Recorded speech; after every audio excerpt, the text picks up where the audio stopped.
I'm Valkyrie Savage, and I spent summer 2016 as a maker in residence at Kenoma in sunny Santa Clara, California. The project that I worked on this summer is the Velo. You can see more about what it does in the product video that I made. What I wanted to do in this video is talk about the technology behind this project, sort of how it works, and get into the details so that you might be able to reuse it yourself. Very briefly, the Velo allows you to know where your bike is at all times, as well as communicate with it at all times.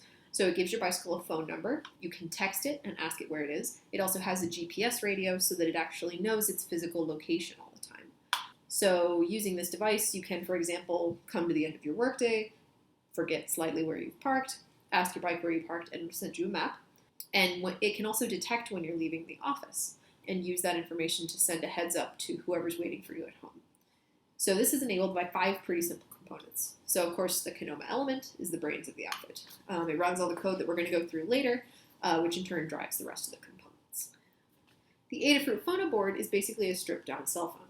So it has a slot for inserting a SIM card, it has connectors for a GPS receiver and a GSM antenna.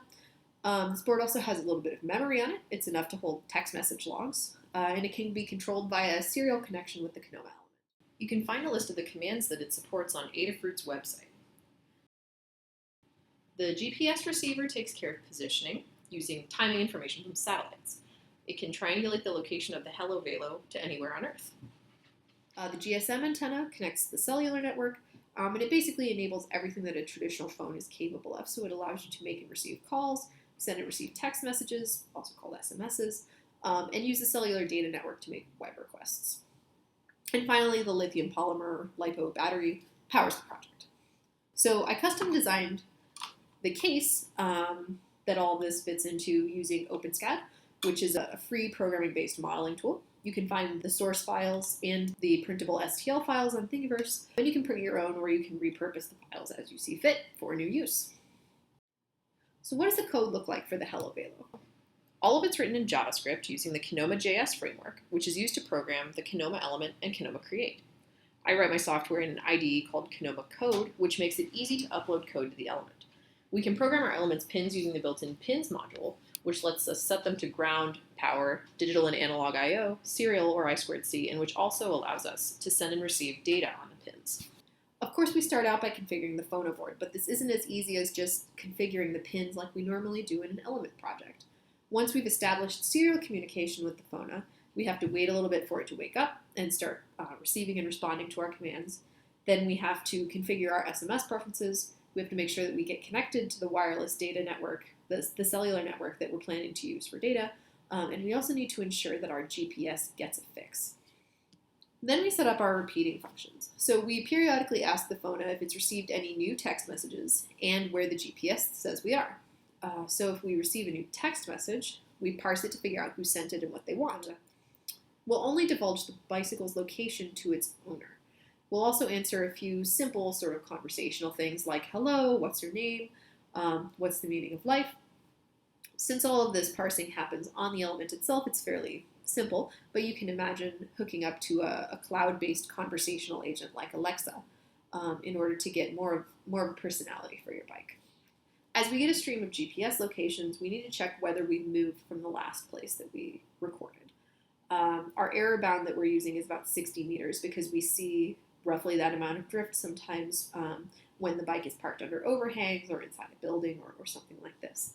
And so when we see a movement of about 60 meters, we say that we're actually moving.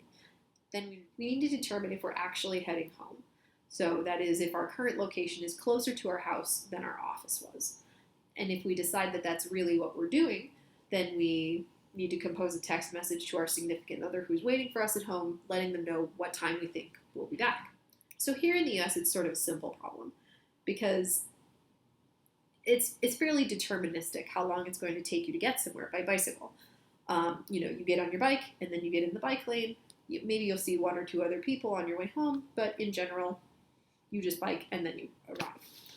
In Amsterdam, where my friend who came up with this idea is from, they have slightly different issues around, bicycle traffic jams. 63% of Amsterdammers ride their bikes every day.